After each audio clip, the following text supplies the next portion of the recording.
Good morning, everyone, and thank you for joining us here in Houston, Texas at the NASA Johnson Space Center. I am Gary Jordan. Thanks for joining us here for our Media Day here at the Johnson Space Center. I hope everybody's been having a good time. It's really good to see a crowd of this size out of the Johnson Space Center. You'll notice that most of the day today has been, and most of your experience has been looking at Artemis as a whole and the future that the Artemis 1 mission will be bringing us very soon. At this point in our Media Day, we're going to bring together a panel of experts to discuss the Artemis 1 mission in more detail. We'll discuss the mission operations, the recovery operations, the Orion capsule, the European service module, and astronaut training that's preparing for Artemis 2 and beyond. So joining us to provide remarks and answer questions, we have here at the Johnson Space Center Rick LeBrode, lead Artemis 1 flight director, Judd Freeling, Artemis 1 ascent and entry flight director, Debbie Korth, Orion Program Deputy Manager, and Reed Wiseman, Chief Astronaut. Joining us remotely from NASA's Kennedy Space Center in Florida, we have Melissa Jones, Artemis 1 Recovery Director, and joining us from the European Space Agency in the Netherlands, Philippe Delou, Orion European Service Module Program Manager. Thank you all for being here. We'll first start with a short presentation from each of our briefers before opening it up for questions. We'll be taking questions on our phone bridge as well as here in the room. For those here in the room, please raise your hand nice and high so we can see you and run a microphone over to you and then ask your question once you actually have the microphone. For those on the phone, please press *1 to enter into our queue so we can get to you and you can ask your question. Now we'll start with our experts here at the Johnson Space Center. I'll first hand it over to Rick and Judd. Go ahead, gentlemen. All right. Thank you, Gary. And as Gary said, my name is Rick LeBrode. I'm the lead flight director for the Artemis 1 mission. And before Judd and I start with our mission overview, I just want to take a moment and thank you all for coming out today. Our teams have been working extremely hard for a very, very long time to get to this point, and this is very special. We're extremely excited, and we want to make sure that the public feels our excitement and hears our story.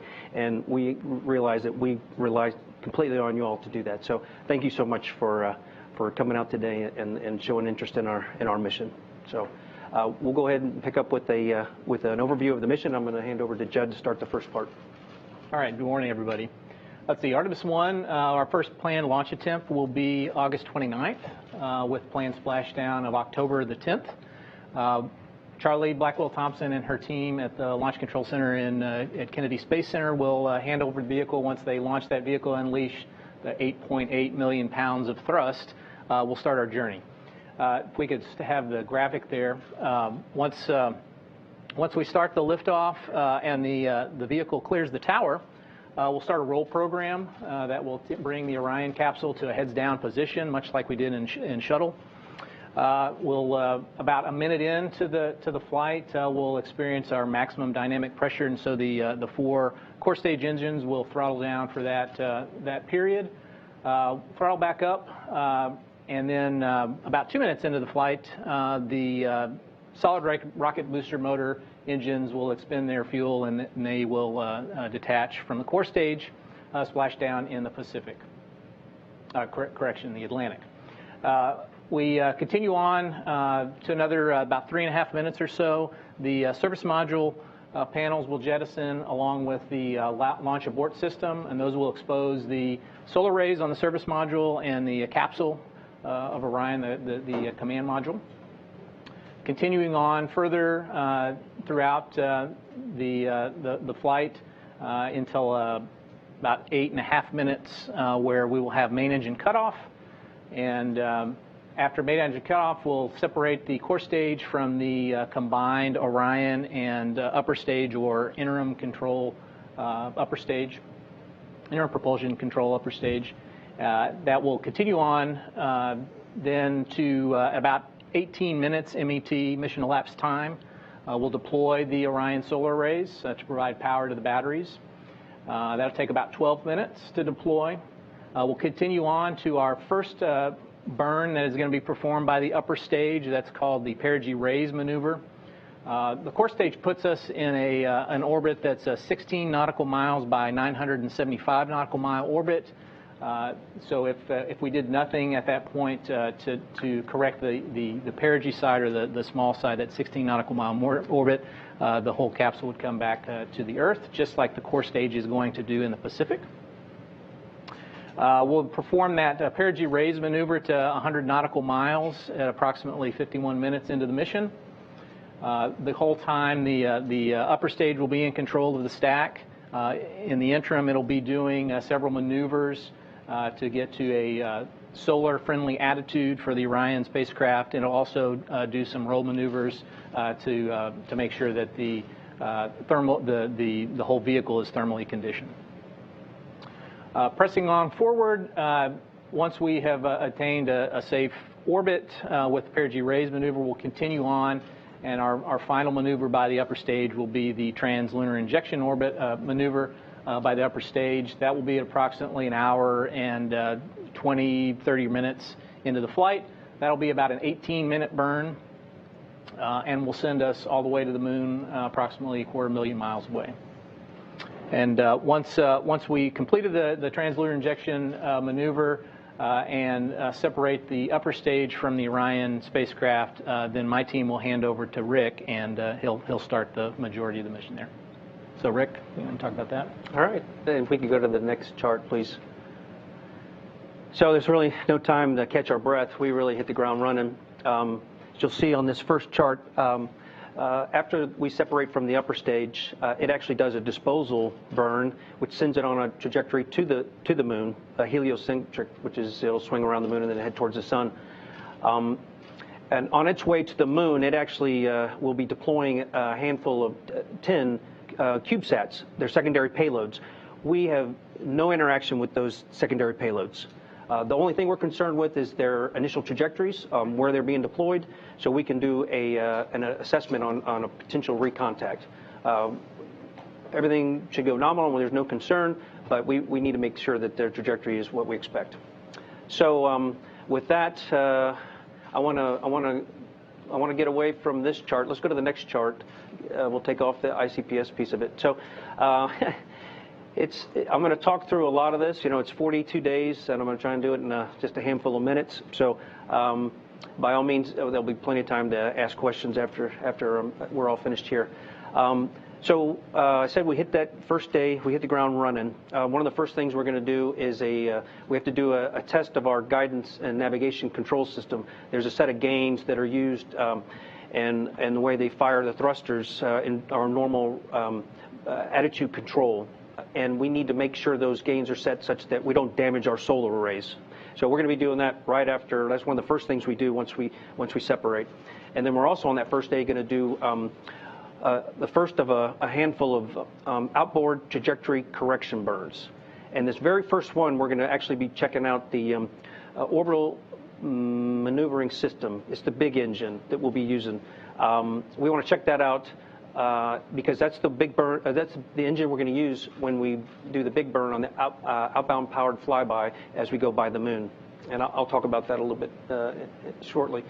But that first burn, like I said, it's a checkout. It also will get us moving ahead of the upper stage and those satellites. So we should get to the moon somewhere on the order of 2.5 hours before the satellites and the upper stage do. So that's why there's no really concern of recontact.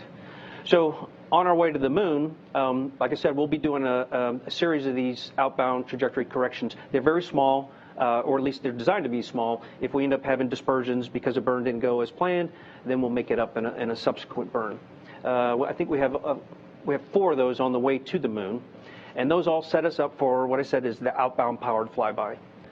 That's the big burn that will actually move Orion, then it'll send it up to the distant retrograde orbit.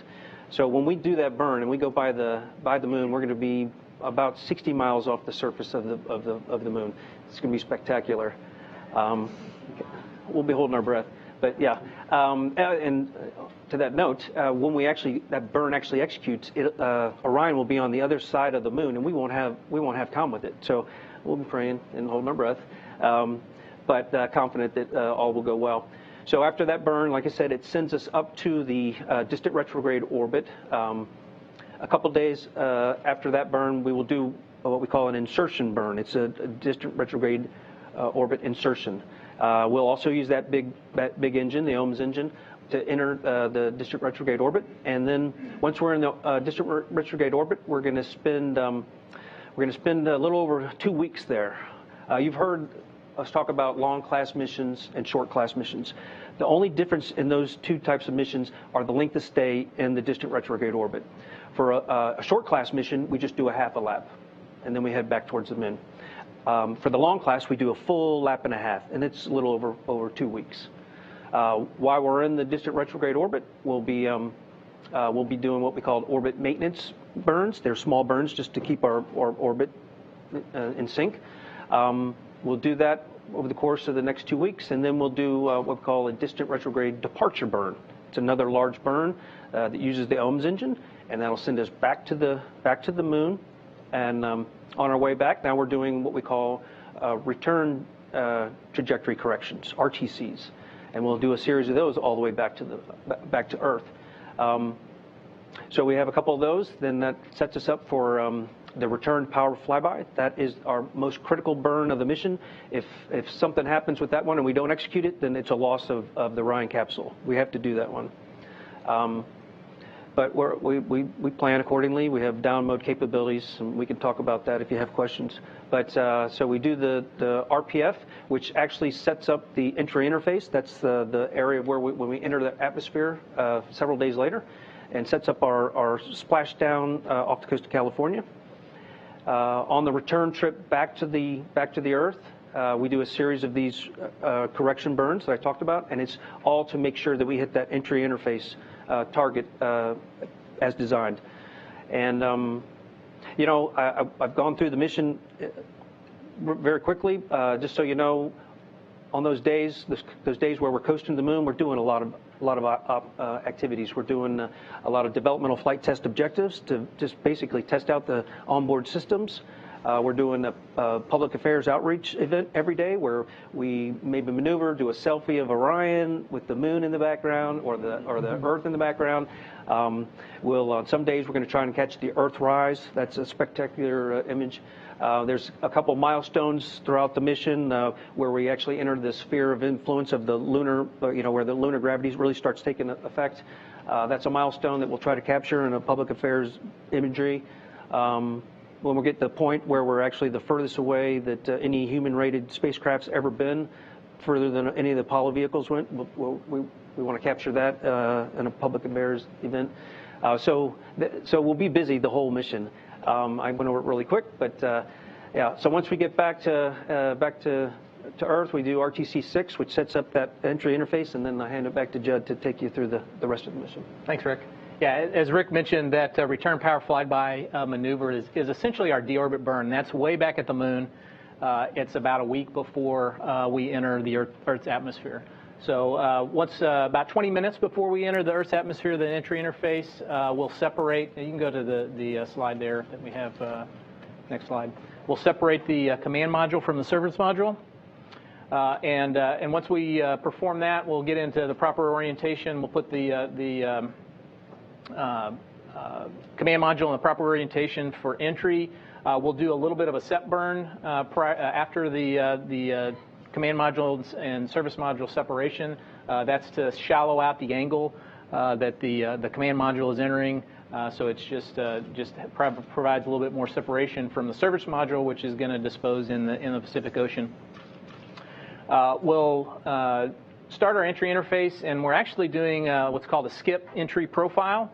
So we'll hit entry interface at 400,000 feet, and then we'll immediately start to control the lift vector of the capsule such that we dip a little bit in the atmosphere, and then we come back up out of the atmosphere a bit, and then come back in. So we'll have two blackout periods of COM due to the plasma heating of the capsule. Once we get out of that second period, we will continue our journey towards our splashdown site, which is going to be in San Diego, off the coast of San Diego. We have the four-bay cover jettison. Actually, I think the next slide is a little better picture to show you the sequence. Once we get a little further down into the atmosphere, about 5,000 feet, our forward bay cover jettisons that brings out the drogue chutes. And those drogue chutes deploy around 24,000 feet, followed by the mains at about 6,800 feet and between 6,800 and 5,600 feet. And then we'll continue on down to 1,500 feet, where the Orion capsule will do a landing reorientation maneuver such that it'll roll the capsule so that we're going to hit the waves of the ocean at the proper angle. Let's see, and once we splash down, we'll leave the vehicle powered for about 2 hours, and we're going to do some testing there, thermal testing to make sure that we have adequate cooling for astronauts when we do eventually have them on board and are waiting to be picked up by the recovery crew. Then after that 2-hour period, we will power down the vehicle and we'll hand over the vehicle to Melissa Jones and her team, the recovery team that's there on a Navy boat. So with that, Gary, I'll hand it back to you. Thank you, Judd. Thank you, Rick. A 42-day mission in 15 minutes. That was fantastic. Thanks for the detailed mission overview. Let's go over to Debbie Korth to talk about the Orion spacecraft. Okay. Good morning, and thank you guys for being here. It's great to see this room full of people and see all the excitement about this mission. Very exciting time for NASA. Very exciting time for Orion. Been working on this for a long time and really looking forward to where we're going to go on this mission just 24 days from now, headed back to the moon. So it's just amazing. So let's go to the next animation. We've got some graphic here to kind of explain the pieces of the Orion the Orion vehicle. It's made up of 3 main elements. Is there an animation that we can show? Yeah, let's see. There we go. Okay, thank you. Yeah. So made up of 3 main modules, the crew module, the launch abort system, and the service module. So you've heard the crew module also referred to as the command module. That's that silver capsule there in the center. The silver surfaces you see are our back shells. It's made of about 1,300 silica tiles, very similar to what we flew on the bottom of the shuttle during the shuttle days. And it's covered in some paint and some Ciox tape and aluminum tape to help with thermal protection. So that's kind of what you see there on the outside. On the bottom of the crew module, you'll see the heat shield that we've talked about being one of our primary test objectives on this flight. It's 16.5 feet in diameter, so it's the biggest heat shield we've ever built. It ablates some material away as we re-enter. The crew module also has its own small propulsion system. It's got several reaction control system jets that perform those type of maneuvers that Rick alluded to on the re-entry when we have to orient to the right orientation before landing. Parachutes, 11 total parachutes that you just saw pictures of that deploy in a very time sequence to slow the vehicle down from about 350 miles per hour down to less than 20 when we hit the water, which Reed will be happy that we're at that speed hitting the water. Pyrotechnics throughout the vehicle. We talk about jettisoning things like the launch abort system or the service module when we're done with it. We use these pyrotechnic devices that help make those vehicle separations. And then when you go inside the cabin, you've got your environmental control and life support systems, so everything that controls pressure, temperature, and humidity inside the volume. That crew module is designed to hold 4 crew members for 21 days, and so obviously on Artemis 1 we're flying uncrewed. This is our test flight, so expect to learn a whole lot about how all these systems work. Inside the vehicle also there's avionics systems, our guidance, navigation, and control, communication systems, which are a lot different than the GPS you probably used your map to get here today. It doesn't work outside of the distances we're going, so we're using a deep space network kind of system for our communications. And then several payloads that we're flying on this flight, several of which are in the crew seat location. So we won't be flying crew, we'll be flying some mannequins and some torsos that are simulated human tissue and organs that are looking at radiation protection, radiation environment, the acceleration of the vehicle, and how that affects the human body, because our goal is for the crewed flight on Artemis 2. For future crewed flights, won't be on this mission, but we'll be adding in a waste management system, a galley, and exercise equipment, all for crew health and comfort and safety during the mission. So we can go to the next slide. So this is the crew module and the service module located in our factory at the ONC. This is before we install the launch abort system. Artemis 1, as you know, we're testing all these systems and capabilities, and this will be the kind of configuration of the vehicle that will be available mostly during the mission that we're talking. One of the main objectives you've heard is about the heat shield, and so the heat shield is the vehicle comes back at about 25,000 miles per hour, and we end up at temperatures of about 5,000 degrees Fahrenheit, which is about half the temperature of the surface of the sun. So we're talking about very high temperatures we're trying to protect for. We have a block design for this heat shield. It's made up of these Abcoat blocks that are adhered to a skin and a skeleton, and we'll be testing that as one of the main objectives. But of course, when you look at the spacecraft, we talked about some of the other objectives as well. And you can see the solar arrays here folded up against the vehicle. We'll be doing what's called the modal survey of those solar arrays once they're deployed, and looking at how they respond to different jet firings, engine firings, to make sure they can handle the vibrations and the loads that they'll see throughout the mission profile. Checking out all of our guidance and navigation and control, and then obviously the parachute systems as we come back in. Okay, next slide. So next picture is the vehicle as it came into the vertical assembly building there at KSC. So it looks a lot different now. We've got the fairings around the crew module and service module, and we've got the launch abort system mounted on top.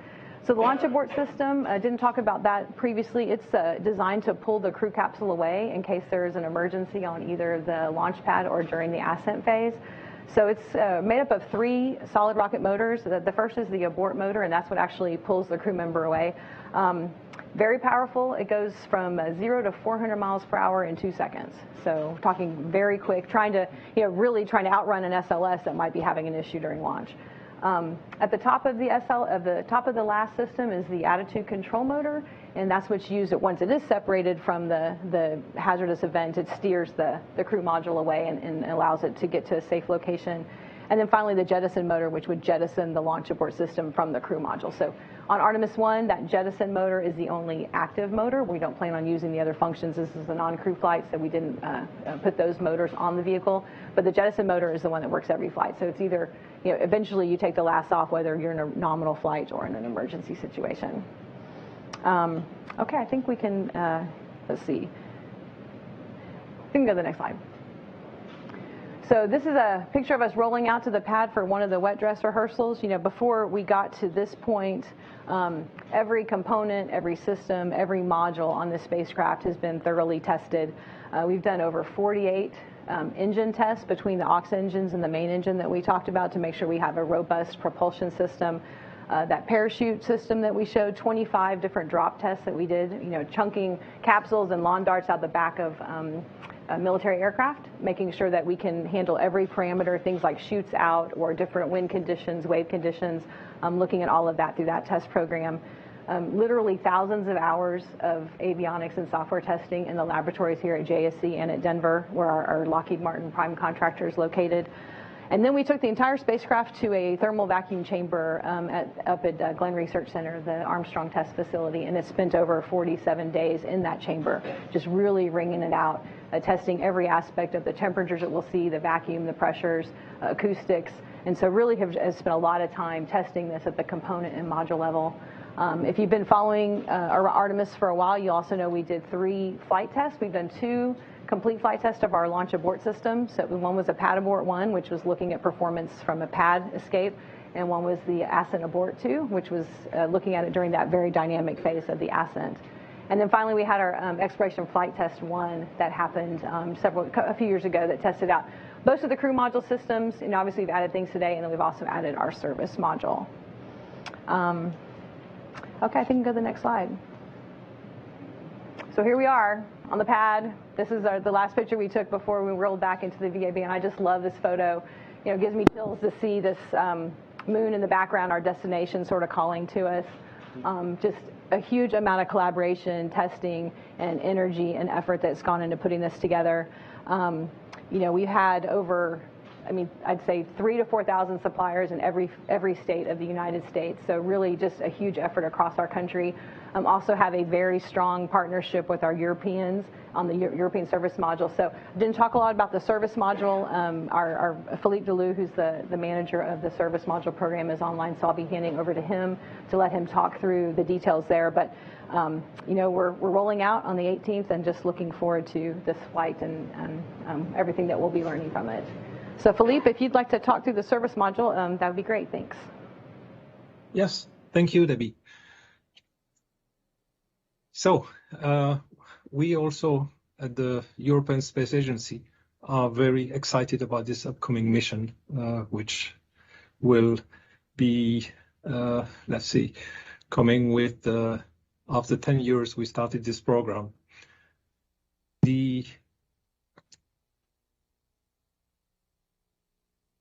Sorry, I have a blank. Yes. So I would have loved to be in Johnson in person in order to take this media event, but I'm taking it here from the research center at the European Space Agency here in Holland in the mission room that our engineer will use here to support the mission. This is in addition to the team that will be in Kennedy. Can I see the next slide, please? So as Debbie said, the service module is one part of the Orion vehicle, and we're extremely proud at ESA that NASA has trusted us and our industry to provide critical function to the Orion vehicle. Those critical functions are the propulsion, the thermal control system, the power generation, and the storage of consumable for the crew. So the service module has 33 engines, one main engine, which is an engine recovered from the shuttle. This is the orbital maneuvering system of the shuttle. And then 8 auxiliary engines. Those 8 auxiliary engines are also a backup in case of anomaly of the main engine, and 24 engines for the attitude control and attitude correction during the mission. The propulsion system also includes propellant tanks, who can store 8.6 tons of propellant, and the pressurization system. Now moving to the turbo control system, this is a fluid loop where a pump is pumping fluid and distributing this fluid within the ESM. One of the main functions of this fluid loop is to reject the heat from the service module, avionics equipment, but also from the crew module in order to keep a comfortable environment for the crew. The next function is the power generation. This is, of course, provided by the solar panels. Those solar panels provide 11 kilowatts of power. It provides basically in an hour more than you need in order to supply the need of a home for over a day. So in addition to the solar panel, there is a power conditioning system in order to condition the power and distribute it to the service module, but also to the crew module. And finally, the last system is the crew consumable. In the future version of the service module for the Artemis 2 mission plus, this will provide water, oxygen, and nitrogen. For this Artemis 1 mission, we will only load nitrogen in the tank. There will be no oxygen tank, and the water tank will be empty. Next slide. So this is another picture than the one showed by Debbie. It's a bit earlier in the integration phase and Kennedy, so it was not already mounted on the spacecraft adapter, and the solar array were not there. So it was just right after the mating of the crew module to the service module. So this is Artemis 1, or the Orion for Artemis 1. The service module for that vehicle was delivered in 2018. The service module for Artemis 2 has also been delivered and is now in Kennedy under integration. It's been delivered last year in 2021. Right now, the third service module is being built in Bayman and will be delivered to Kennedy in 2023. And then the service module for ESM 4 to 9 will follow with a yearly cadence from there on. Next slide. So this is a picture that has been already presented, and here I will emphasize a bit more on what will happen for the service module.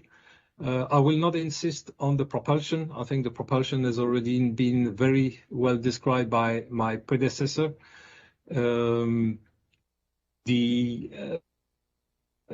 I presented 4 functions of the service module. Those 4 functions will be verified once on orbit. For example, for the thermal system, we will check out that everything is functioning nominally.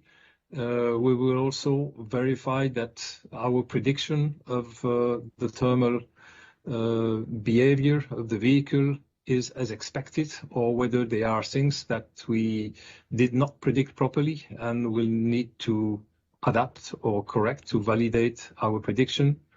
Same thing for the power system.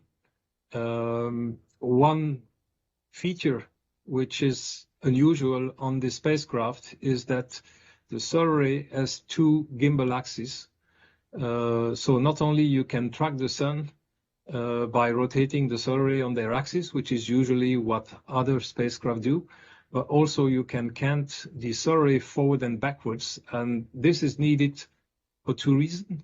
One reason is during the big burns, because structurally the solar arrays would not be able to withstand the loads if they are at 90 degrees of the service module.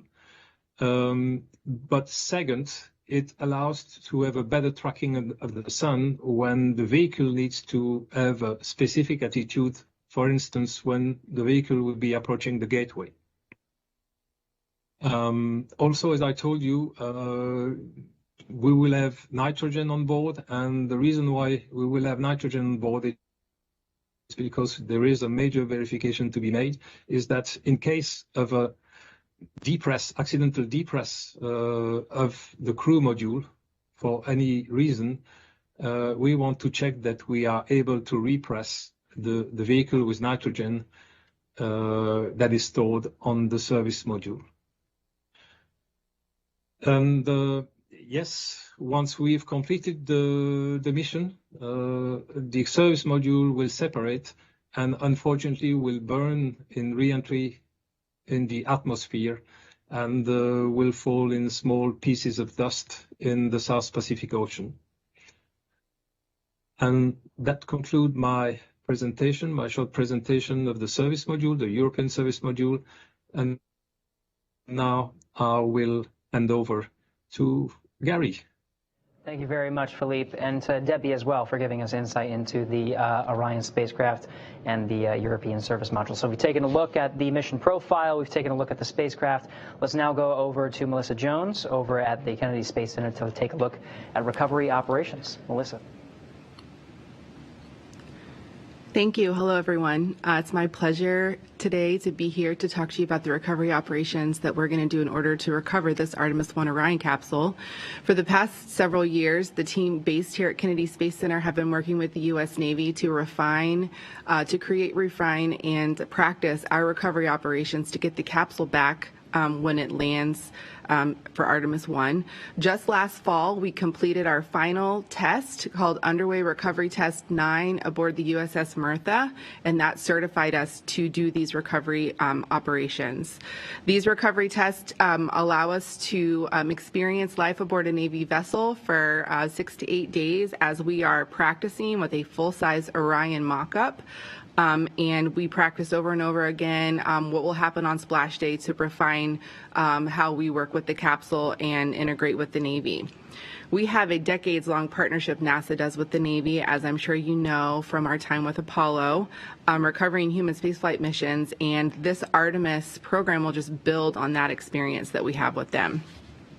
So speaking of that, so NASA chose the Navy's LPD landing platform dock class ship, specifically because of the well deck that it has, the helicopter pad, its onboard medical facilities, and the communication capabilities. You can see a picture of it on the screen.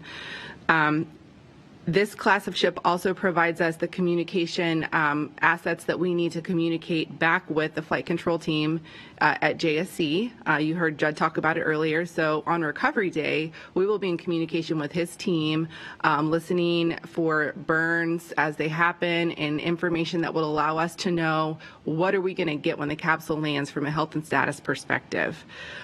During the mission, the capsule will travel about 25,000 miles an hour before slowing to 300 miles an hour after entering the Earth's atmosphere.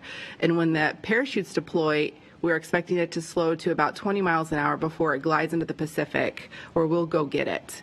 And that landing location is approximately 50 to 60 nautical miles off the coast of California. During the final hours of the mission, what we do to prepare while the capsule is getting ready to come back through entry is we deploy some helicopters off of the flight deck of the ship. We talked about that, and some divers. If we can pull up the first slide. We'll have a picture of the divers interacting with the capsule. But basically, those folks need to be in the open water and the air because we're trying to get as much data collected as we can upon entry. So we want to see the parachutes, we want to take imagery, we need temperatures, how is the TPS performing, and so it's very important that we already are deployed so that we can get that information as quickly as possible. And then the deployed team of divers is pictured on your screen. The very first task that they will have is trying to get to the jettison hardware that was mentioned before it sinks. There's a forward bay cover that comes off of the top of the capsule. Judd talked about that earlier. And 3 main parachutes. Those are the top priorities we have for getting back as quickly as possible that hardware. Now, of course, if we can get back drogue chutes or any of the other parachutes, we will absolutely try to do that.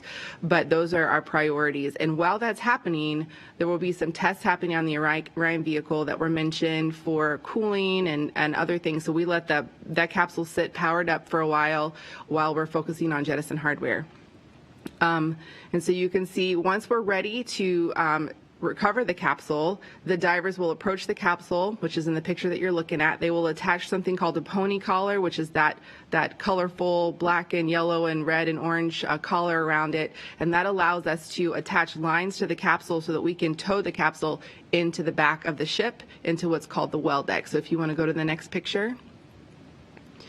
You can see that all of the lines are attached, and we now have a ship that the picture is actually being taken from a rib, which is a rigid hull inflatable boat where the Navy is holding the capsule from the back, and there are lines being attached to the front from the ship, and then we will tow that capsule into the well deck where we will hold it steady while the Navy drains the well deck. If you want to go to the final picture, you can see a copy of what it looks like inside, a picture of what it looks like inside.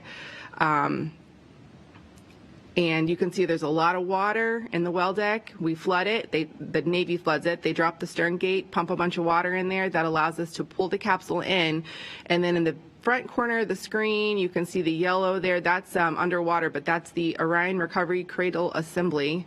And we will hold the capsule steady with those lines while the Navy pumps all the water out of the well deck and softly land the capsule in that cradle. This whole timeline will be probably 4 to 5 hours long, which is a lot longer than it will be for crew. But this objective for this first mission is data collection and engineering data that will allow us to fly crew on Artemis 2. And so we are very careful with all the TPS, the heat shield, all of the things that the Orion program needs to do to look at this capsule to say, yes, we think we can fly crew on the next one.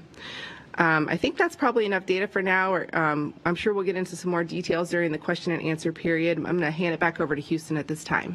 All right. Thank you very much, Melissa. Now you're seeing the Artemis 1 mission from end to end. It's testing the Orion spacecraft that will eventually carry humans to and from the moon, and those humans are training as we speak. So to talk about the humans that will make that journey, let's go over to Reed Wiseman.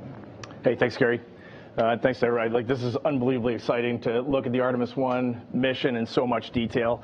Obviously, we don't have crew on the first flight, but we have 42 active astronauts here at Houston, 10 astronaut candidates, and we'll be beating down the door for Artemis 2 and beyond. When we think about Artemis, we focus a lot on the moon, but I just want everybody in the room and everybody watching to remember our sights are not set on the moon. Our sights are set clearly on Mars. And everything that you're thinking about today, everything that we're going to do on Artemis 1 leads to Artemis 2, which leads to Artemis 3 when we hope to have humans on the surface of the moon. But Artemis 3 is leading to the rest of the Artemis program. The first woman, the first person of color on the surface of the moon, and then the first humans tracking out to Mars and putting our footsteps in building science laboratories and inhabiting another planet. To me, it's just the most awe-inspiring moment that we have had here at NASA, and I love working here right now. It's an honor to get to do so. So what are our 42 active and 10 astronaut candidates doing right now to prepare for all of this? I have just a few very quick slides, far less detail than my NASA counterparts here and my European friends there, Philippe. But in order to land on the moon, in order to land on Mars, we're going to come down pretty much vertically. Whether it's SpaceX Option A, building their human lander for the moon that we will fly, or our other contractors that are coming online to take subsequent missions, we're almost certainly going to come down vertically. So we're spending a little time right now with the Army just to get familiar with landing vertically, landing in snow. What does it look like to be whited out like you would be on the surface of Mars or on the surface of the moon? And just a few hours in helicopters, but it is amazing how much you learn, how quickly you learn. And we are doing that not so that we're good at landing vertically, but so we understand the new and different risks when you don't have a runway that you're landing on. And you learn a lot very quickly. Next slide. We have been working off the planet for quite a while on this little tiny thing called the International Space Station. There's a great picture of Raja, who just came home on SpaceX Crew 3. He was the commander of that vehicle. Our crew is up there right now. Crew 4 with Chell and his crew, and they're conducting science day and night, 24/7, 365 days a year, and we've been doing this since the year 2000. And every day that I personally spent on the space station, I looked at it as walking on Mars. That is why we're up there. We're trying to make life better on Earth, and we're trying to expand humanity into our solar system. Next slide. This makes me jealous. One of my classmates, Kate Rubins, is somewhere in that photo. Two-time flyer to the space station, a microbiologist, and we have her out in a European training session just a few months ago called Pangea, where we're going out and looking at all lunar geology, how we would sample rocks, how we would get lunar samples, retain them, catalog them for the scientists on Earth. What we need to think about is a totally different way of thinking in a geologic timescale, and just thinking the way a geologist would think on the surface of the moon and onward to Mars. So we're doing that training. We also train a lot in Iceland. It is a very good analog to the lunar surface. Next slide. Some of you this afternoon will go over to our virtual reality laboratory, and virtual reality is just paying enormous dividends right now. So we expect the next human landing on the moon to be at the South Pole. And if you've ever looked out at the moon at night, the South Pole has got a very weird sun angle, very weird light that hits it. There's permanently shaded regions. And we have developed, hopefully you'll see it this afternoon, we've developed in the virtual reality world what it actually looks like with the exact sun angle that we'll be landing at. And it is crazy weird. The bottom half of you can be in absolute blackness, and the top half of you can be in blinding sunlight. The way shadows are projected across the lunar surface, it just changes literally everything. So in this virtual reality world, we can go in there for 10 minutes, and you can answer 1,000 questions. You can stop 200 meetings with 10 minutes of VR goggles. And so it's really a great facility. I think you'll like it. All right, next slide. We also, over in Building 5 here at the Johnson Space Center, we have the Orion crew trainer. There you have Stephanie, Johnny, and Randy Bresnick, who have been heavily involved in the development of Orion the last few years. What it'll feel like to fly, and that trainer is being outfitted right now and will be ready later this year to start our crew training. Next slide. And the final slide in this, I think some of you were out this morning at our neutral buoyancy laboratory about 10 minutes north of the Johnson Space Center. Very large pool where we have been training for International Space Station spacewalks for 2 decades, and now we're taking a portion of that pool and looking at what it would look like to be on the moon. To spend 6 hours in a lunar class spacesuit doing research on the bottom of a pool, and it's an amazingly fantastic facility to be underwater, to spend that much time thinking about how it will be to be on the moon. So we'll be using that as we move forward. And that's the end of my PowerPoint pitch. The question that everyone will ask is, when are we assigning a crew to Artemis 2? And we hope that'll be later this year. Thank you. Very good.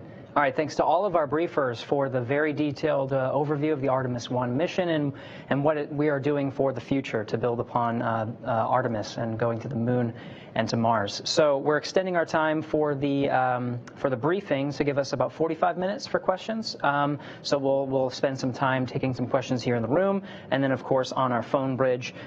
So a review of how we're going to take the questions. Raise your hand nice and high so we can see you, and then we're going to run a microphone over to you, and then you can ask your question with the microphone. We'll start over on this side, and then please state, once you have the microphone, state your name, your affiliation, and to whom you'd like to direct your question. We have folks from all over, so just make sure you state to who you'd like to direct your question. If you're on the phone bridge, please press *1 to submit your name into the queue, and then once your name is called, you can direct a question to anyone here on the panel. And if you find that your question has already been answered, you can withdraw it at any time by pressing *2. So with that, let's start here in the room on this side. Please go ahead. Yeah, and we can state your name, affiliation, and to whom you'd like to direct your question. Chris Gephardt with NSF. I believe they're for Judd. In terms of ascent, with the launch abort system not having its abort motors installed, what abort options are available for Orion, and when do they become available in the ascent profile? And on the flip side of that, for landing, when you're coming into San Diego, what if the weather isn't good at the landing site on October 10th? What are your options to target a different one? What are the backup landing options for the 10th? That's a great question, Chris. So our abort options become available after the last jettisons, about that 3.5 minute mark. Our first abort mode that we have available to us is untargeted splash.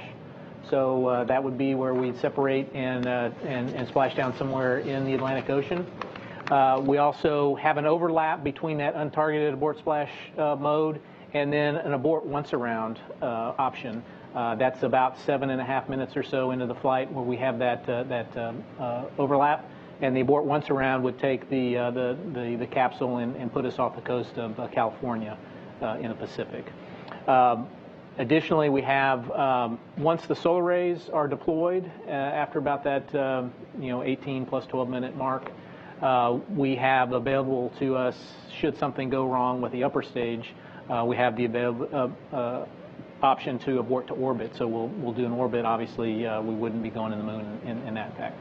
As far as your question on entry, what options do we have for abort landing for weather? Once we do our deorbit burn back at RPF, return power flyby, our trajectory along the Earth's surface is fixed. So the only things that we can do to modulate is to land a little longer than we intended or land shorter than we intended. So uprange or downrange. And so we have several sites within 1,200 nautical miles of San Diego that we'll be looking at to make sure we can, and we're 90% confident that we'll be able to find one that will fit all the conditions that we need to splash down. Melissa didn't mention this, but 3 days out before splashdown, her recovery team is going to be halfway between that 1,200 nautical mile and San Diego. And so once we have a better idea what the weather's going to be like, we'll either send the recovery forces inland, or if the weather's bad inland, then they'll proceed outland. Okay, yeah. Hi, is this working now? All right. Hi, my name is John Moan. I'm a correspondent for Newsy. And again, apologies for the redundancy here. Once we get all the data from this unmanned mission, what's a refined timeline for when human beings are going to be going back to the moon? You want to answer that? Or? Yeah. Yeah. So after Artemis 1, the next step will be Artemis 2, which is planned for 2024. So that'll be our crewed mission. We'll take all the data from this flight. The Artemis 2, you saw pictures of the European service module for Artemis 2 has already been delivered. The crew module and the launch abort systems are already well on their way of being fabricated down at Kennedy as well. So we talked mostly about Artemis 1 today, but those vehicles are already rapidly being built. Plan to hand those over to our ground support friends in mid-2024 and launch by the end of 24 for crew. As far as Artemis 3, targets in 2025, so we're trying to do annual missions after that. It's kind of outside the scope of this briefing because there's a lot of other components that have to feed into that. But in terms of the Orion vehicle and the launch system, those are both targeted to be ready by then. Mark Carreau with Aviation Week and Space Technology, and my question is for Rick LeBrode. How will this mission inform Mission Control and the team to prepare for the crewed flights, either 2 and 3? I guess what I'm saying is, what will you guys be focused on to make sure that you've got the bases covered for when you have a crew? Yeah, that's a good question. Excuse me. So right now, all the performance data that we have of the vehicles really is test data that Debbie talked about. We supported all those tests, but it's all either test data or models, theory. And this mission is going to inform all the models. We're going to see how the vehicles are going to really perform in the environment that we're asking it to perform in. And so all that information is going to be knowledge that we're going to gain. We're going to be updating all of our procedures and our documentation to make it more accurate as to how that vehicle is going to operate. And that's just going to make us smarter controllers for when it is time to put the crew on the vehicle. Irene Klotz, also with Aviation Week, probably for Judd. After the perigee raise maneuver, how long before the TLI burn might there be to have Orion stay in Earth orbit if there's some issue? And also, what's the battery life on Orion before the solar arrays need to be deployed? Great questions, Irene. Let's see. So first question on perigee raise maneuver, how long can Orion stay on board orbit if there was a problem? So if there's a problem with the upper stage, Orion still has the OMS engine available to it, so we can circularize, we can raise its perigee if we need to on its own, so we can perform an orbital insertion. Although in that case, we're likely not going to the moon. Does that answer your question? No, if there's the upper Can you pass the mic down? Thank you. If the upper stage is available, but some other issue comes up where you're not burning according to your nominal timeline, is there an option to delay the TLI burn? That's a great. Okay, I understand your question now. No, there's no option. So the upper stage is pretty much a fire and forget vehicle. If it doesn't perform the perigee raise maneuver, or if it doesn't perform the TLI maneuver, Orion does not have the commodities to get to the moon by itself. So it has to be put on that TLI burn by the upper stage, and it has to be at the times that we prescribe. Your second question about the batteries, how long do the Orion batteries last before the solar arrays? They can last about 45 to 50 minutes, or a little bit in that hour time range, just enough to get to the abort once around should that be needed. Hi, Robert Perlman with Collect Space. One for Rick and one for Reed. Rick, realizing there's no crew on board, how is the flight teams going to be referring to the vehicle when it's in orbit over the loops? Does it have a call sign, or is it Orion, Artemis 1? And for Reed, are there members of the astronaut corps who are assigned to specific technical roles for Artemis 1, supporting either as a Cape Crusader or on reentry or in mission control? Mine's easy. It is Orion. We'll refer to it as Orion. Mine is more complicated. Many of these people you know well. Stan Love will be working in mission control. He'll be following along as if we had a capsule communicator on console. So Stan will be looking from mission control perspective. Randy Brezick has been following Orion on our technical side with the Orion program for the last few years, so he'll be looking at the technical aspects of the mission. Joe Acaba is our VIT chief, so he will be down at Kennedy Space Center looking at all of our processes leading up to the pad, and then also on return. And then I will also be at Kennedy for launch, looking at where will we be putting family, where will we be in launch control the day that crew is on board the vehicle, and I'll be there with our flight ops director, Norm Knight, as we do that. That's the small scale, but also understanding that this Artemis 1 mission gets everybody fired up. So there is a large press element. So you will see astronauts all over. With the administrator, we'll be doing a lot of interviews, especially I know this afternoon, a lot of folks will be touring you around as you're going through Johnson Space Center. So we'll be all over the place, but for the technical roles, those are really the folks we have assigned. One quick follow-up. So I said Orion, which that's what we'll call it, but we do have the crew module and the service module, and a lot of the systems are like there's a prop system on both modules. So we would then refer to it at the crew module or service module level. Thank you. Tarek Malik with Space.com. I believe I have one for Reed and maybe one for Melissa. Reed, with some systems like the waste management, et cetera, not flying on Orion, I'm really curious what the experience you're looking for the astronaut corps to get from the sensors that are going to be on board the mannequins, et cetera, in the spacecraft. How germane and how accurate can you get a picture of what that experience is going to be like? And for Melissa, on recovery, with an extended retrieval time for the testing, what's the target recovery for an actual crew that you're going to want to aim for? Thanks. From the crew on board standpoint, I got to be honest, the thing I'm most looking for is how does this integrated system work? How does the core stage vehicle dynamics work on ascent? I know that will all be good. How does the ablative block heat shield architecture work on reentry? That is something we'll be watching. For the ride inside, we've been working on this vehicle for years. We've been doing egress training. We've been looking at the waste facility, the exercise facilities for years. That is not what we're looking to get out of Artemis 1. This is a robust vehicle. It's built to go to deep space. It's going to be ready for crew when we're ready to fly there on Artemis 2 for sure. Yeah, I might add, on Artemis 1, we are flying, like I said, some payloads that will help inform our models and make sure that the design that we have predicted is actually realized during the flight. So, the kinds of environments we're worried about, radiation, vibration, accelerations, all those things we're measuring in the vehicle. The heat shield has hundreds of sensors embedded in this abcoat block. So we'll be collecting, actual temperatures at actual locations, different depths, different locations.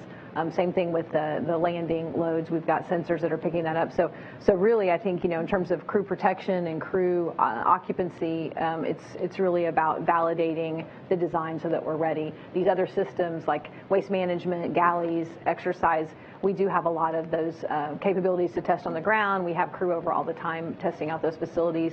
If you're going to Building 9 later today, you'll see the mock-up, and there's all of those capabilities in there.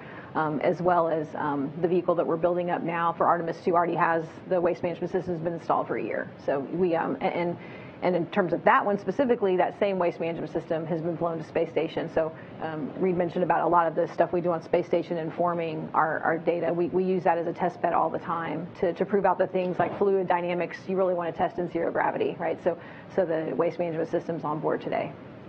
We did have another second question from Melissa. Let's go over to Melissa. Okay.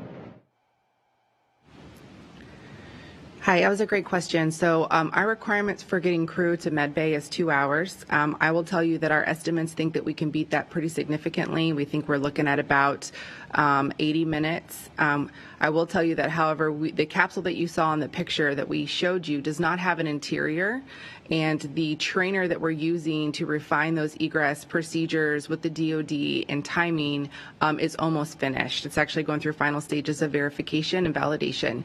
So as soon as Artemis 1 is over, the very first underway test we will embark on with the Navy will have that new capsule that has a hatch and seats in it, and we'll start refining how quickly we can get to the capsule, open the hatch, get the crew out, and get them to medbay on the ship. So estimate is 80 minutes at this time, but we think that we can beat that and refine those procedures.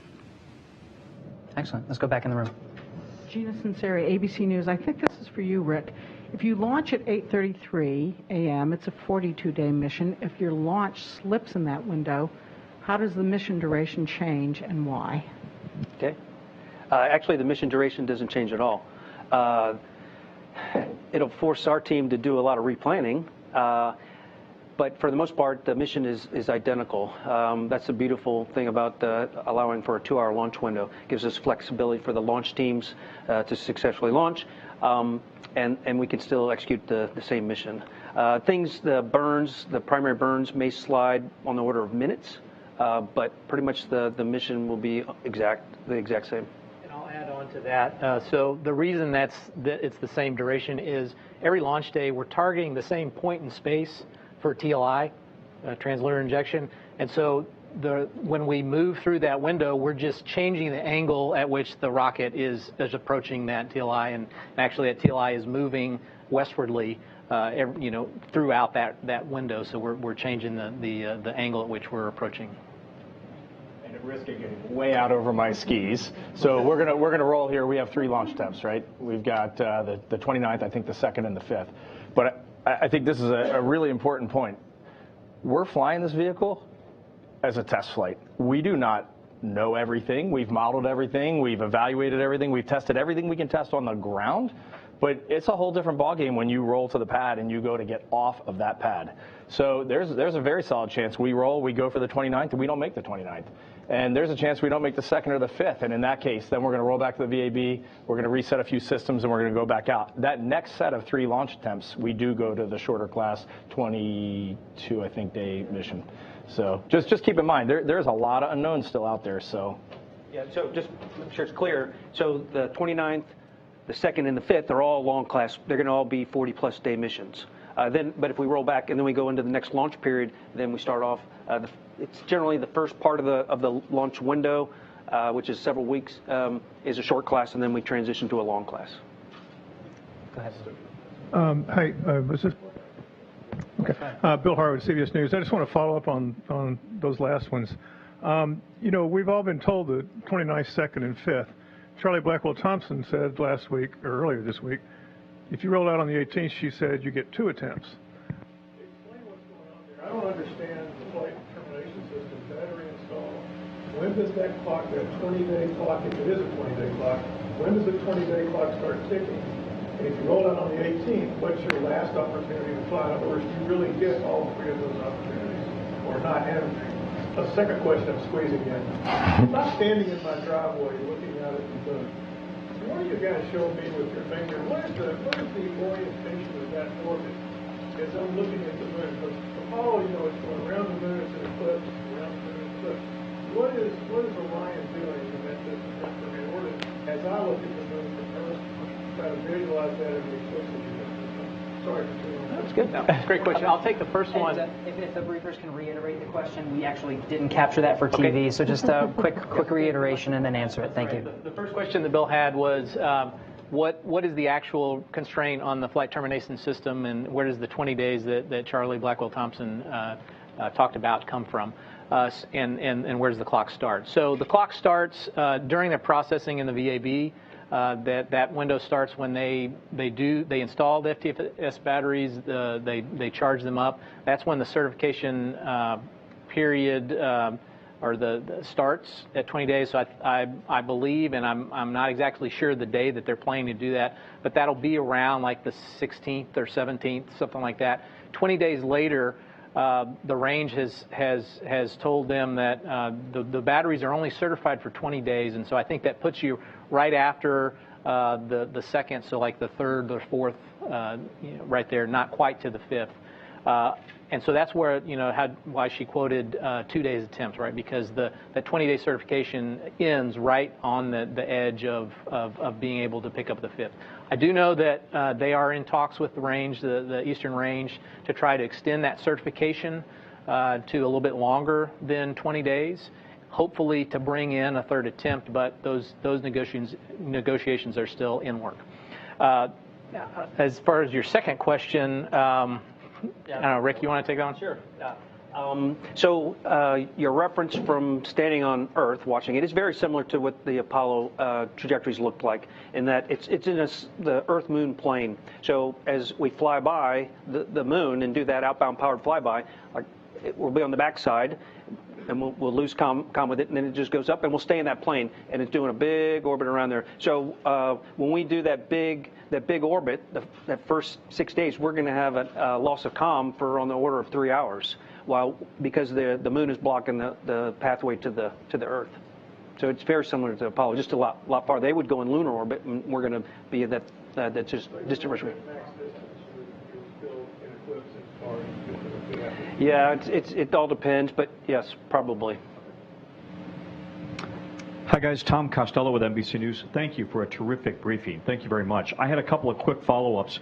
You had mentioned that there are 2 blackout periods on reentry, and I'm blackout for comms. I'm curious why that is. Shuttle, as I understand, did not have any blackout periods.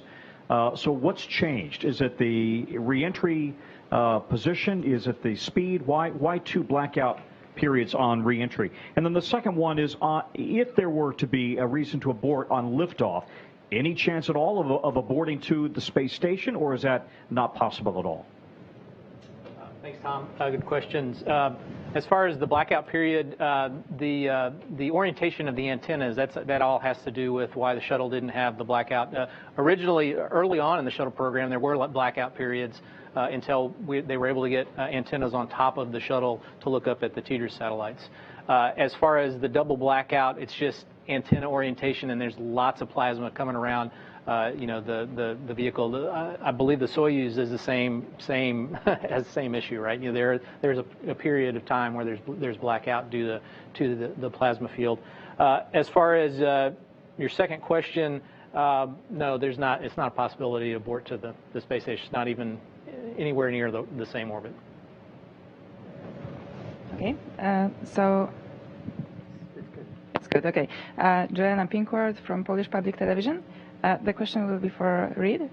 Do the astronauts from Artemis mission need some different training than other astronauts who are flying for the ISS or something like that?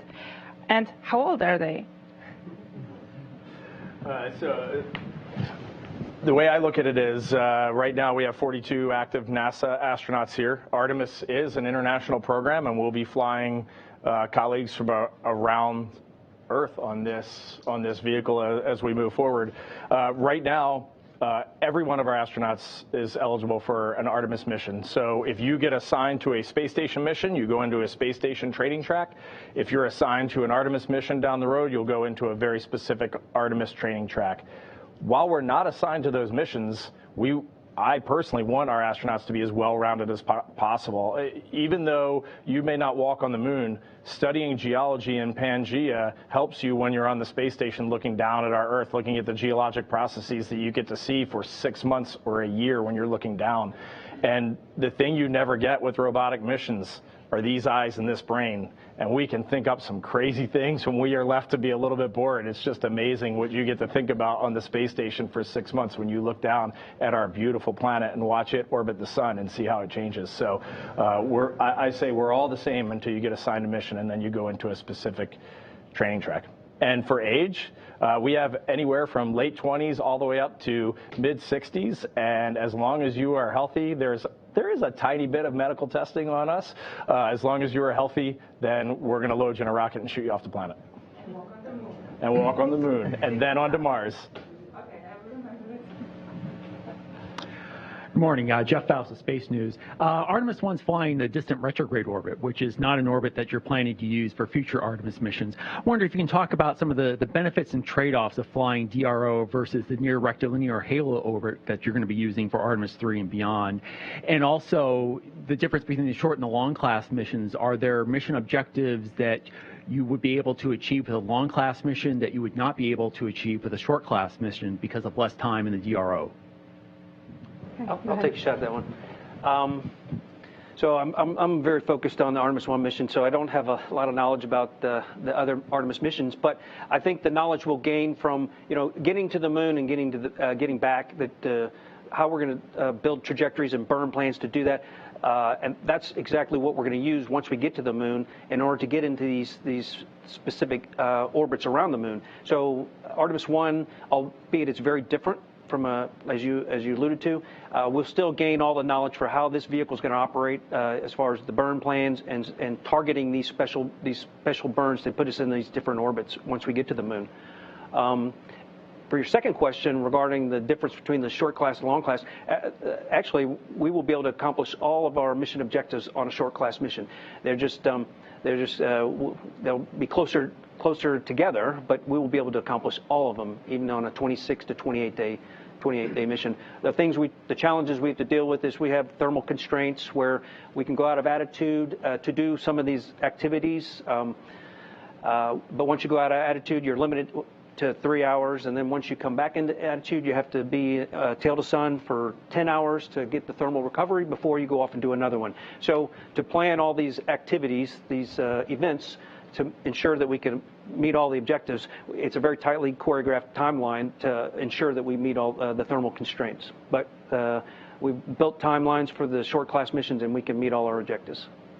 And on the distant retrograde orbit, because of the Moon-Earth gravity interaction with that orbit, we can stay in that. It's very stable. It takes very little prop to actually stay in that orbit. So that's one of the advantages of being there. We can get a very long mission, really wring out the systems. Whether it's a short class or long class, it's going to be quite a bit longer than the first crewed flight, which is targeted 10 to 12 days, something like that. So we're getting this very long orbit. We can really wring out the systems without a whole lot of prop load to stay there as part of it. And then looking forward for the NRHO for Artemis 2 and beyond, the advantage of that orbit is that it's always facing the Earth, right? So you have something that's always facing the Earth, and it'll allow several different types of vehicle, whether it be Orion or the lander, to rendezvous with the gateway and then go to the moon surface.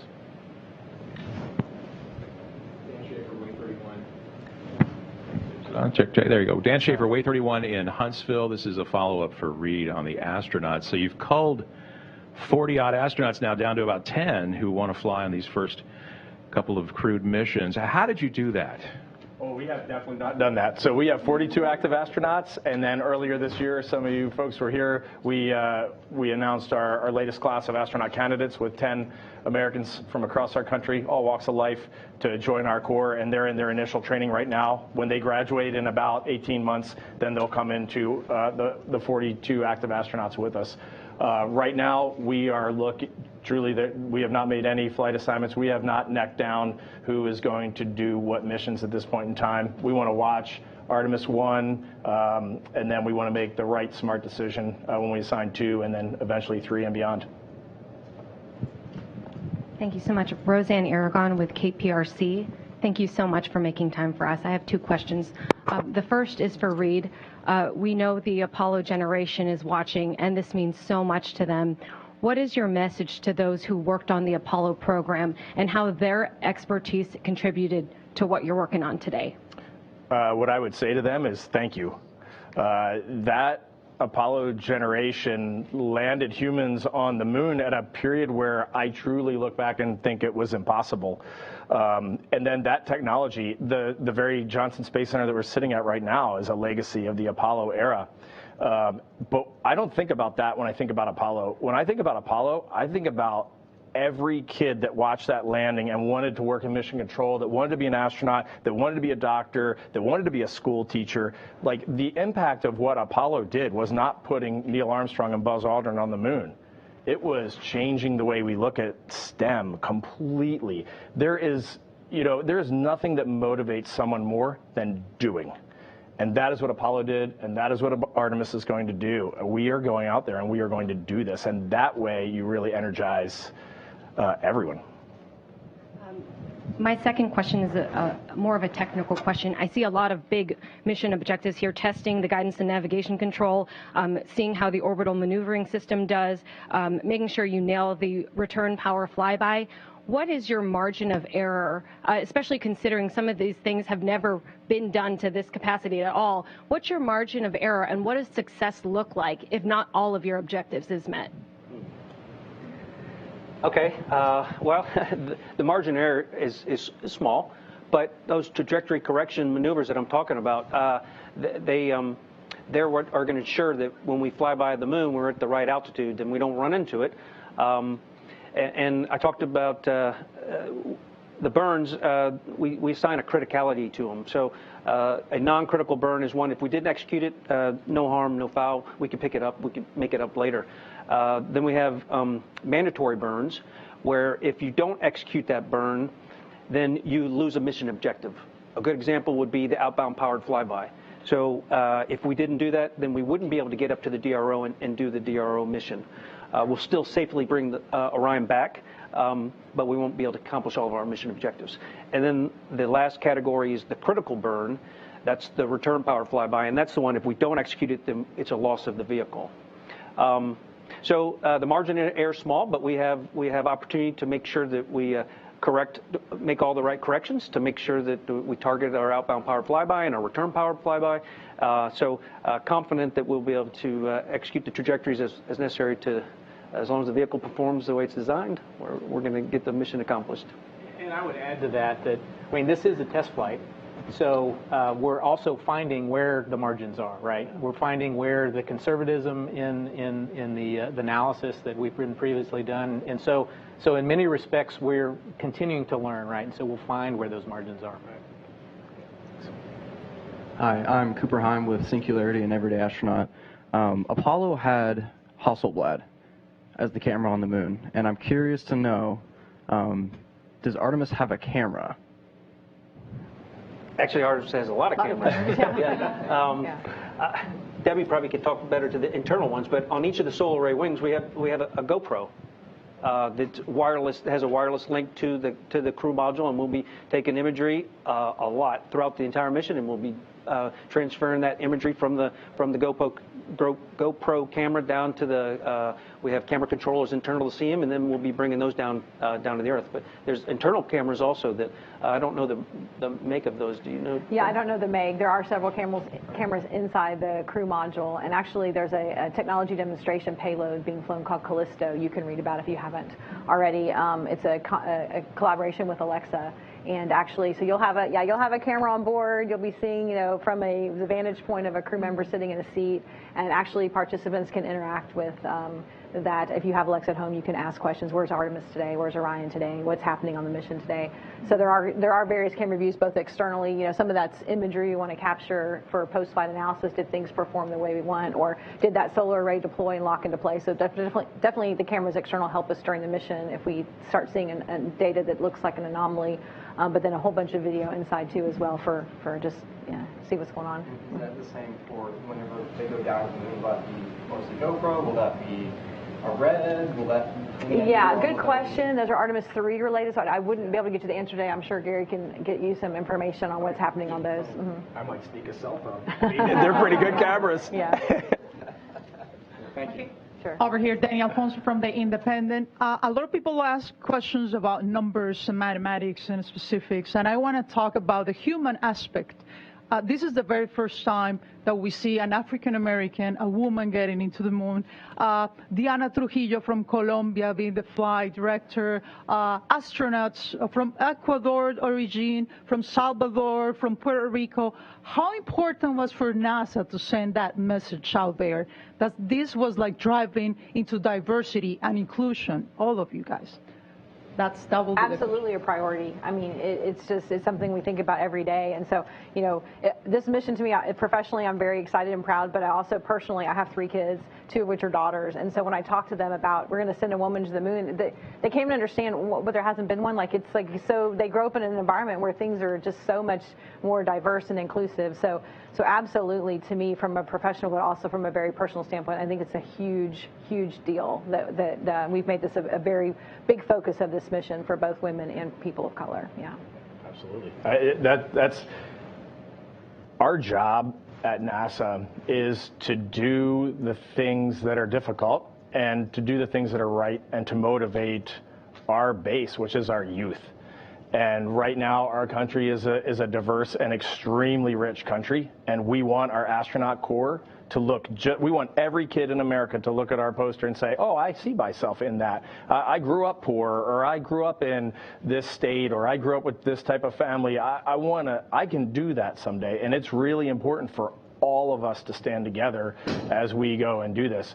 And the neatest part about getting to work at the Johnson Space Center and at NASA as a whole is the team you work with. Every day when you get to work, the stories you can tell, the flight director class that we just hired that's truly from all over our country and the world, it is an amazingly rich place to work. And it's reflected every year. It's the best government agency to work in, and there's a reason for that, because we're a bit progressive and we really love what we do. All right, I'm going to go to the phone for a second. They've been very patient, so I just want to give them an opportunity as well. Marvin Marshall with the Nighttime News Space Report. Go ahead. Hi, my name is Marvin Marshall from the Nighttime News Space Report. I appreciate you guys having us out here today. My question kind of banks on the camera question there. I was wondering, how much public engagement will there be to mean the live streaming from orbit? Pictures are worth 1,000 words, but that video just does so much more for us. Now, will there be like an emphasis on providing the public with live streams after the launch live stream, on orbit, that initial live stream, and like on Artemis 1 or even Artemis 2? And thank you for taking our questions. Thank you. Okay, I'll try to answer that if I heard it correctly, and if I didn't, you can ask again when I'm finished. But yes, throughout the mission, we will be having live stream imagery coming down, but it's in competition with all the data that we need to get down as well. We are limited on our data rates that will be transmitting information down from Orion throughout the mission. There's periods where we'll go to a higher data rate, where we'll be able to do imagery and then also maintain our telemetry. But for a lot of these events, we'll also be recording the high resolution imagery, and then those would be downlinked after the event. We have a priority list of how we're going to bring files off of the Orion. So it's going to take a matter of time because there's a lot of data that we'll be bringing down on a continuous basis. So it'll be somewhat after the event to get the real high res, but the intent also is to have some streaming imagery throughout during these events as well. Let's go to Melissa real quick. So she wants to add a little bit about what happens at the recovery phase for imagery. Go ahead, Melissa. Awesome, thank you. Yeah, so we have about 17 cameras all over the ship, in helicopters, in the open water. Several of those are connected to basically a satellite system that we have on board that we will be able to stream near real-time live video back to Johnson to be sent over NASA TV. So you will be able to see recovery operations real-time. Very good. Let's also go to the phone. Last one on the phone, Marcia Dunn, Associated Press. Yes, hi. For Reed, I was hoping you could provide some details, please, on what special traits or skills you're looking for the first two crews. And will the first two crews come from the 18 Artemis team astronauts announced a couple years back, or not necessarily, because today you seem to be indicating that any of the 42 active astronauts could be in the running at this point for Artemis 2 and 3. Thanks so much. You bet, Marcia. I'll start with the second half, which is the way I look at it, any one of our 42 active astronauts is eligible for an Artemis mission. We want to assemble the right team for this mission. As for what we're looking for in these first few Artemis missions, but I would say it's really what our astronaut corps is as a whole right now. First and foremost, technical expertise, the ability to dive into literally any situation, any technical need of the vehicle, to understand when things aren't going quite right and to understand when they are. That is absolutely number one. And then beyond that, it is, are you a team player? Are you engaging? Can you work with our flight directors? That is exactly what our astronaut corps is today. We pride ourselves on long duration space flight, 6 months to a year on the International Space Station. We pride ourselves on we call it expeditionary behavior, of being a good teammate, of emptying the trash can when it's full, cleaning out the dishwasher when your parents ask you, those sorts of things. And that is really what we're looking for in those first Artemis missions. Technical expertise, team player, and that's what we want. Very good. Let's go back in the room. Florian Meyer with ARD, German Radio Television. Thank you for doing that. I wondered if there are, since you made it clear that Artemis 1 is about collecting as much data as possible, are there any moments or points throughout the mission where you're going to push the SLS, the Orion, closer to the limit than you would normally do when humans are on board? I would say Probably not to any extreme events. We have, most of our testing on the ground covers those extreme corners. So when I talk about like parachute testing, a lot of parachute testing with a drogue out or a main out, what happens when that happens? So we try and catch the corners of the boxes through our ground testing. So I think, we're looking, but we use that ground testing to build models on how the system's going to perform across all environments. So really during the mission, we're capturing the data so we say what environment did we really fly in, and then did the response, in that environment, did the thermal and the pressures and the temperatures or the vibrations or whatever we're collecting, did it match the model predictions that we have based on all of our test data? So that's where I think we are. I think there probably are some operational things that we'll be a little more aggressive about because we don't have a crew, and our number one objective is to get the heat shield data, right? So there might be, let's go for TLI, which we maybe wouldn't have been the call if you had crew on board, but because that is our primary objective, absolutely, we might take a little more, I wouldn't say risk, but, a little more flexibility there, but I'll let to elaborate on that. I think it's a good point. We established a philosophy on the planning stages of this mission that we would accept more risk. So during the LEO phase, the low Earth orbit phase, before we do that translunar injection, if Orion sustained a failure that it rendered it zero fault tolerant to being able to safely recover and retrieve the capsule, we're going to lean forward and we're going to press and we're going to execute the translunar injection just so we can achieve the number one mission objective, that getting that heat shield data. While we get that, we'll also be able to pick up most of the other ones as well. We'll be able to operate the vehicle in space. We'll be able to, Melissa and her team will be able to get on site and recover it. Because what we'll do is we'll burn the translunar injection and then we'll select an early return trajectory to bring Orion back quickly. We won't make it to the moon. We may do a lunar flyby depending on the nature of the failure, but that is so we can get that number one priority objective and then safely get the vehicle back. And then on the SLS side, we don't have automatic aborts. So we'll have automatic aborts that for the crewed vehicle. So they're all manual aborts at this point. So we're leaning forward in that aspect for the SLS as well. And I guess one other item, Melissa may want to jump in. After the reentry and splashdown, she mentioned that they have up to 2 hours from a requirement standpoint to get the capsule in. Obviously, I think we're going to beat that. But I think on Artemis 1, we are leaving it in the water for 2 hours. We're doing a thermal soak back. We want to understand what is that thermal environment inside the capsule when we finally have crew in there on Artemis 2. Did we predict correctly? Because they're going to be in suits. How long can they stay in suits and stay cooled? So in a case like that, we are pushing beyond what we expect on the mission just to collect the data again to validate the design. Yeah, let's go ahead. Hey, thanks. Joey Roulette with Reuters. If I remember correctly, there's going to be 2 mannequins that are female and 2 that are male on Artemis 1. And I guess this is for Debbie or Reed. Is there a difference between how astronauts respond to radiation on the capsule? And if so, how? And what changes will you make to either the spacecraft environment or the spacesuit, if depending on the results? So I think, and I'm not fully up to speed on all the payloads, but there is one full mannequin called Munikin Campos. It was a naming contest that happened several months ago. And then there's these 2 called Phantoms, which are just torsos. One's going to be wearing a radiation protection vest, and one is not, so kind of comparative. Radiation does affect women obviously differently than men. I don't know if there's something else from the crew standpoint you want to mention, but we're collecting the data to understand, did the protection of the vehicle provide what we expected? So we used to have, I won't call them draconian, but maybe I said the word, some radiation limits that were definitely different for men and different for women. And we have worked very hard through our agency, and we've gotten some outstanding leadership at headquarters right now. And we have equalized all radiation limits. It does not matter whether you're a man, whether you're a woman, it is the exact same.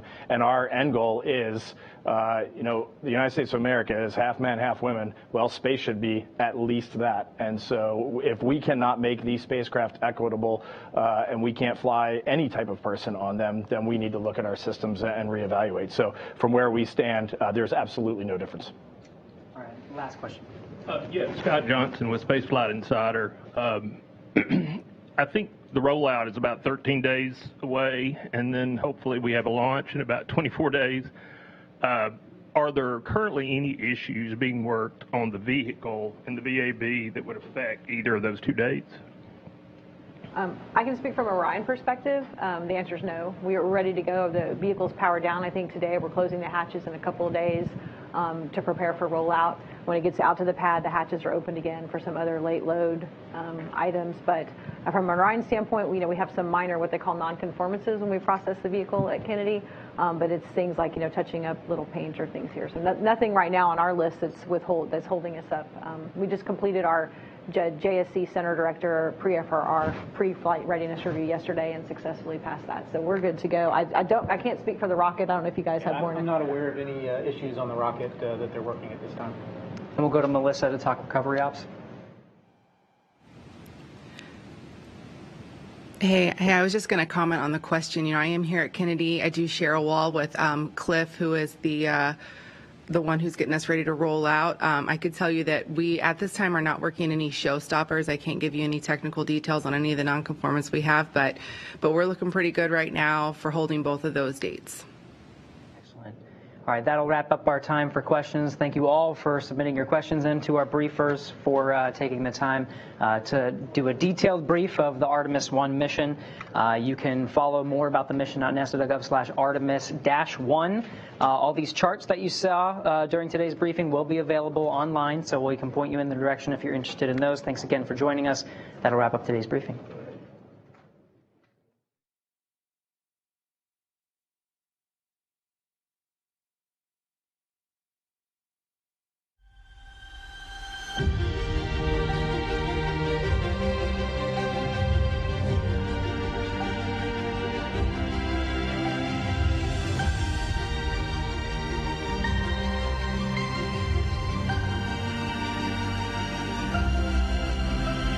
Two, one, ignition.